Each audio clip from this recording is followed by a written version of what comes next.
CONAS Chaplin, Côte d'Ivoire, une coopération renforcée pour la lutte contre la drogue. CONAS Chaplin Côte d'Ivoire est une organisation internationale engagée dans la lutte contre la consommation de drogue et active dans le pays depuis 4 ans, a renforcé son partenariat avec la Croix-Bleue ce samedi 21 décembre 2024. Une délégation de CONAS Chaplin conduite par le général d'aumônerie de la zone Afrique représentant le président fondateur de cette organisation s'est rendue au siège de la Croix-Bleue située à Williamsville. À son arrivée, la délégation a été accueillie chaleureusement par le président de la Croix-Bleue, M. Gwanta Laurent, également président de la Croix-Bleue Afrique francophone. Après une brève rencontre, les invités et leurs hôtes se sont rassemblés sur la place publique pour un acte de soutien symbolique. En général, la troupe est rassemblée, prête à l'exécution de vos instructions. La cérémonie a débuté par une série d'allocutions. Dans son discours, la présidente de CONAS Chaplin Côte d'Ivoire a expliqué les raisons de leur présence et souligné l'importance de cette collaboration. Nous avons tenu à marquer le coup de 2024 par une action humanitaire, une grande action humanitaire, et signer un protocole d'accord avec la Croix-Bleue, avec laquelle nous avons une même vision. Nous avons, on va dire, communié avec les résidents ici, nous avons prié ensemble, nous les avons écoutés pour savoir un peu leurs problèmes afin de leur apporter des solutions plus durables. Elle date de plus de 20 ans.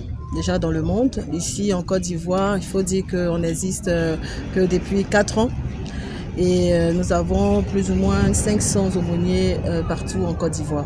Le général d'aumônerie, Dr Kandem Djenedor, a transmis le message du président fondateur de l'organisation. Il a présenté les grands objectifs pour 2025, notamment le renforcement des actions humanitaires et de la sensibilisation accrue contre la consommation de drogue. Voyez-vous, la CONAS Chaplin Global Corporation est une agence humanitaire accréditée aux Nations Unies sur le code 677-003. Nous sommes une agence qui travaillons dans le cadre chrétien voulant démontrer l'amour de Dieu à une humanité souffrante, dirigée par son Excellence le Dr Carlos Aroba Gaibord, qui est en même temps vice-président de la Cour spéciale internationale d'habitat de l'homme et secrétaire général du gouvernement intergouvernemental des Nations Unies. Nous sommes venus ici, là, d'ailleurs, avec les aumôniers pour pouvoir soutenir le travail excellent que fait la Croix-Bleue ici en Côte d'Ivoire. Dans un partenariat gagnant-gagnant, nous voulons pour nos enfants, nos jeunes frères qui sont addicts à la drogue et aux stupéfiants, apporter un peu de réconfort. Savoir que si nous sommes à l'abri de ces choses, ce n'est pas parce qu'on est trop fort, mais c'est simplement parce que la grâce de Dieu a été manifeste dans nos vies.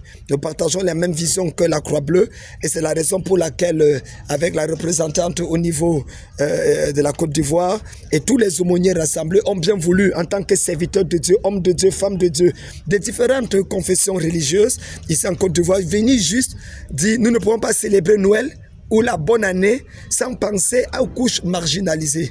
La cérémonie a également été marquée par la remise de dons importants à la Croix-Bleue. Ces dons comprenaient des équipements bureautiques, du matériel médical, des réfrigérateurs, des matelas et divers autres articles destinés à améliorer les conditions d'accueil des pensionnaires. En recevant ces dons, M. Gwanta Laurent a exprimé la profonde gratitude de la Croix-Bleue envers CONAS Chaplin.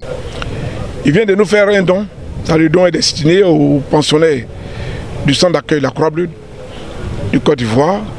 Et ce don est composé de matériel d'équipement, matériel bureautique, comme matériel médical, en termes d'hospitalisation. Et du matériel aussi, disons, hygiénique. Et nous sommes heureux, en ce sens qu'un don, elle a de la valeur, dépasse son utilisation. Aussi, il faut dire que, par ce temps qui court, et encore le moment choisi, nous sommes à 10 jours de la fin de l'année par la grâce de Dieu, et recevoir un don de cette taille, on ne peut être que heureux, content, joyeux, étant donné que Ça n'arrive pas tous les jours et qu'on n'y avait pas pensé un seul instant recevoir un don en ce moment précis. Donc ce samedi 21 décembre 2024 pour nous va être gravé en lettres d'or dans les annales de la Croix-Bleue, étant donné qu'une structure humanitaire, une structure sociale, une structure caritative a volé au secours de notre institution. Et dans le parcours du chemin, nous avons constaté que les deux structures ont les mêmes visions, les mêmes objectifs et s'entremêlent quelque part. La cérémonie s'est achevée par une visite des locaux de la Croix-Bleue suivie d'une photo de famille immortalisant cette rencontre mémorable. Il faut dire que cette initiative illustre la détermination de Kona Chaplain et la Croix-Bleue à unir leurs forces pour combattre les méfaits de la drogue en Côte d'Ivoire et en Afrique.